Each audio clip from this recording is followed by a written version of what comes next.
قاعدة كده مع نفسي بالليل، قلت كده اما افتح النت كده واشوف شوية حاجات. وفعلا عملت كده. لكن بصراحة اللي ما كنتش مصدقاه هو اللي حصل.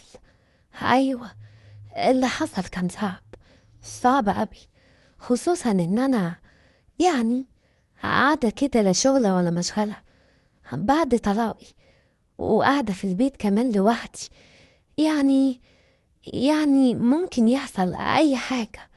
وانا بصراحة ما كنتش متوقعة ان ممكن يحصل كده. من يوم امي ما ماتت وانا قاعدة مع جوز امي اللي كنت بعتبره زي ابويا بالظبط. لكن اللي حصل منه هو اللي فتح عينيا على كل ده. هعمل ايه بس؟ واحدة غيري ما كانش المفروض تعمل كده ابدا. لكن تقدروا تقولوا كده ان انا يعني ضعفت او اي حاجة. شوفوا انتوا عايزين تحسبوها ازاي. عارفة اني غلطت غلط كبير، واني ما كنتش ينفع ابدا ان ده يحصل. لكن اهو بقى، اهو اللي حصل. هعمل ايه بس يا رب؟ في الحقيقة لو احكي للناس على اللي انا عشته وشوفته في حياتي، محدش ابدا هيصدقني. لكن دي الحقيقة، وده اللي انا عشته بكل تفاصيله. وما كنتش مصدقة ان انا ممكن يجي عليا اليوم اللي ده يحصل، ولا حتى امر بيه. من ساعة ما امي ماتت وجوز امي اتغير معايا في كل حاجة. خصوصا بقى ان انا بعد موت امي دخلت كده زي ما تقولوا في حالة اكتئاب، وبسببها جوزي طلقني. ايوه، جوزي طلقني لانه ما تحملش الوضع اللي انا كنت فيه ولا قدر يستحملني في الوقت اللي انا كنت محتاجاله فيه. طلقني ورجعت تاني اعيش في بيت امي وابويا. اصل جوز امي اتجوز امي في شقتنا، علشان كده امي كانت كاتباها باسمي. وهو كنت بعتبره زي ابويا، لان هو اللي رباني وكبرني وكان بيعاملني كويس قوي. لكن بصراحة معرفش معرفش ايه اللي حصل ما بينا فجأة كده، وفي يوم وليلة اتغير خالص. وانا حتى ما كنتش عارفة ايه سبب التغيير ده، لحد ما في يوم يعني قاعدة كده وكنت سرحانة شوية في حياتي وفي اللي بيحصل لي. لقيته جاي من بره وبيهزر وبيضحك. قال لي ايه؟ القمر قاعد زعلان ليه لوحده؟ قلت له ابدا، سرحانة شوية. قال لي سرحانة وانا موجود؟ قلت له عادي الا قول لي اخبارك ايه. قال لي انا كويس خالص وحلو خالص. انتي احكي لي وقولي لي عاملة ايه. قلت له كويسة، كويسة قوي. قال لي مالك؟ قلت له ماليش. قال لي مش عارف، حاسس كده انك عايزة تروحي بيتك. وقتها بصراحة انا كنت عايزة، جوزي وحشني وبيتي وحياتي. قلت له لا ابدا. ضحك وقال لي انا عارف انك يعني بقالك فترة بعيدة عن جوزك. بصراحة اتكسفت قوي من الكلمة دي. قلت له لا ابدا. قال لي تعرفي؟ قلت له قول. قال لي اللي زي ده ما يعرفش قيمتك. انت عايزة واحد يعرف قيمتك بجد ويصونك ويحطك جوه عينيه. قلت له زي مين قال لي بصي كده حواليك كويس. قلت له الله، انت من امتى بتتكلم معايا بالالغاز دي؟ ما تقول على طول تقصد ايه اللي في دماغك؟ قال لي بصراحة كده انا عيني منك ومن زمان عجباني. قلت له ايه الكلام اللي انت بتقوله ده؟ قال لي الكلام اللي انا بقوله ده اللي انت سمعتيه. ايه؟ انا قلت حاجة غلط؟ قلت له ايوه طبعا قلت. انت انت ابو زمي، انت دلوقتي في مقام ابويا بالظبط. قال لي يا ابو كده ايه؟ طب جربي بس، جربي انتي واسمعي كلامي وشوفي، شوف انا هعمل معاك ايه. ده انا هخليكي ست الستات كلهم.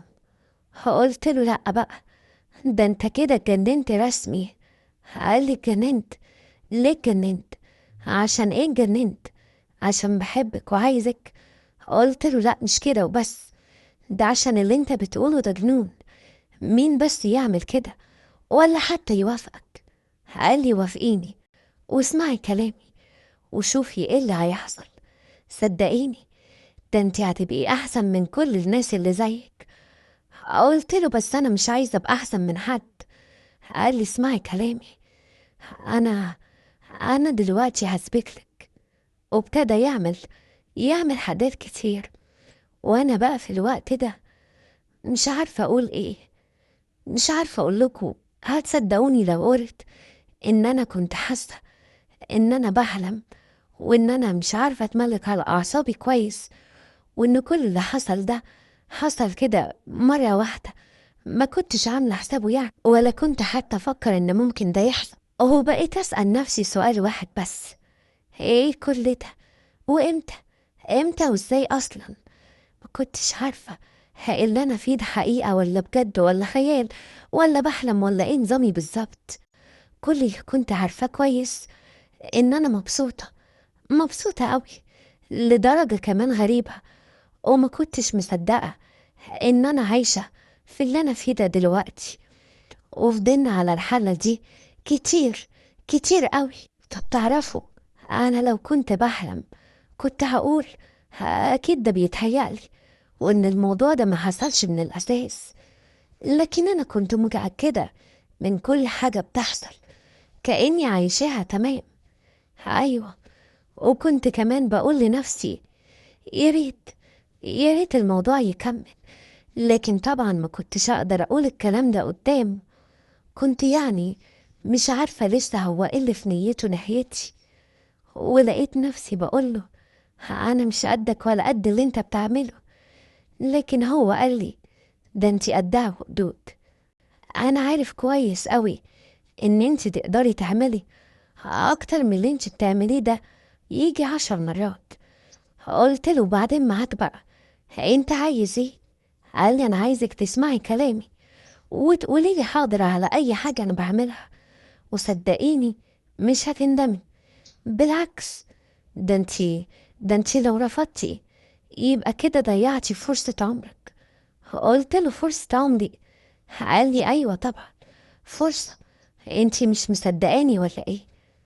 وسكت، سكت وانا مش عارفة اعمل ايه. اصل يعني، اصل اللي كان هو بيعمله بصراحة ما فيش ست في الدنيا ممكن حتى ترفض. تبقى عبيطة ومجنونة ومش عارفة مصلحتها. علشان كده، علشان كده أنا وافقته، ووافقته في أي حاجة كان عايزها. ومن اليوم ده بقيت أنا وهو دايما، دايما سوا في كل حاجة. بصراحة ما ندمتش. المشكلة إن أنا بقيت حاسة إن الناس كلها بتبصلي بصات مش اللي هي. أيوة، زي ما يكون عايزين يقولولي اللي انت عملتيه ده مستحيل نغفرهولك، وان امك ما كانتش تستاهل منك كل ده. ده اللي حصل، وده اللي انا حسيته من نظراتهم ليا. اصل انتوا ما شفتوش الناس كانت بتبصلي ازاي. زي ما يكون قاعدين معانا في البيت وعارفين كل حاجة. او يمكن هو اللي قال انا ما بقتش عارفة حاجة. يمكن عمل كده وقال للناس اللي بيني وبينه علشان يعني محدش يتقدمني ولا حد يبصلي. بس ليه يعمل كده؟ طب ما انا قلت له ان انا ما بقتش عايزة حاجة في الدنيا كلها غيره. يبقى